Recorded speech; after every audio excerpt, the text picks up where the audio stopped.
Hello बच्चों, let's read the question. A block of mass m slides down a smooth vertical circular track. During the motion, the block is in A. Vertical equilibrium, B. Horizontal equilibrium, C. Radial equilibrium, and D. None of these. Now to answer this question, first we will discuss here the key concept. And here the key concept is condition for equilibrium. Now यहाँ पे अगर हम बात करें equilibrium की, तो जो भी हमारे पास यहाँ पे सिस्टम इक्विलिब्रियम की कंडीशन पे होता है, उस पर्टिकुलर केस में ऑब्जेक्ट पे लगने वाले जितने भी नेट फोर्सेस होते हैं, इन सब का सम जीरो के बराबर होता है. यानी अगर हम कह रहे हैं ऑब्जेक्ट पे लगने वाले फोर्सेस का सम जीरो के बराबर है, या फिर जो हमारे पास यहाँ पे एक्सीलरेशन की वैल्यू आएगी वो जीरो आनी चाहिए. अकॉर्डिंग टू द क्वेश्चन, हमारे पास एक ब्लॉक है of mass m which स्लाइज down और स्मूथ वर्टिकल सर्कुलर ट्रैक.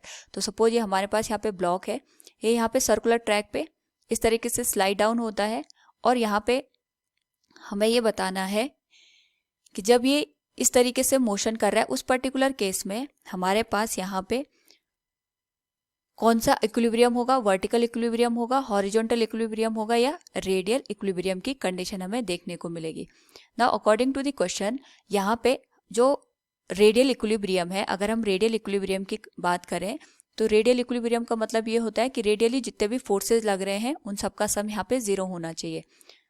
तो यहाँ पे अगर हम ऑब्जेक्ट को सर्कुलर पाथ में मोशन करते हुए देखते हैं, उस पर्टिकुलर केस में हम ये देख रहे हैं कि यहाँ पे जब ऑब्जेक्ट ए पॉइंट से बी पॉइंट तक मूव कर रहा है, तो रेडियली इस पे एक फोर्स एक्ट कर रहा है, that is towards the centre. और ये जो फोर्स हमारे पास है, इट इज सेंट्रीपिटल फोर्स. ये हमारे पास यहाँ पे सेंट्रीपिटल फोर्स के बराबर है. तो अगर यहाँ पे हमारे पास सेंट्रीपिटल फोर्स एग्जिस्ट कर रहा है, इसका मतलब एक्सीलरेशन भी एग्जिस्ट कर रहा होगा. तो हम ये कह सकते हैं कि हमारे पास यहाँ पे जो रेडियल फोर्स होगा that is not equal to zero. इसका मतलब हमारे पास जो सिस्टम है, it is not in a radial equilibrium.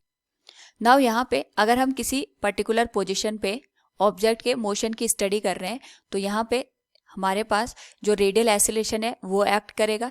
और इसी एक्सेलरेशन को अगर हम दो कंपोनेंट में रिजॉल्व कर दें, तो एक कंपोनेंट हमारे पास यहाँ पे टेंजेंशियल डायरेक्शन में एक्ट करेगा, और एक इसके वर्टिकल डायरेक्शन में यहाँ पे हमें एक्सेलरेशन देखने को मिलेगा. क्योंकि यहाँ पे हॉरिजॉन्टल डायरेक्शन में भी एक्सेलरेशन का कंपोनेंट एग्जिस्ट कर रहा है, और वर्टिकल डायरेक्शन में भी एक्सेलरेशन का कंपोनेंट एक्ट कर रहा है. सो वी कैन से इन हॉरिजॉन्टल डायरेक्शन हमारे पास जो एक्सेलरेशन की वैल्यू है that is not equal to zero. और सिमिलरली अगर हम बात करें यहाँ पे in vertical direction, acceleration is also not equal to zero.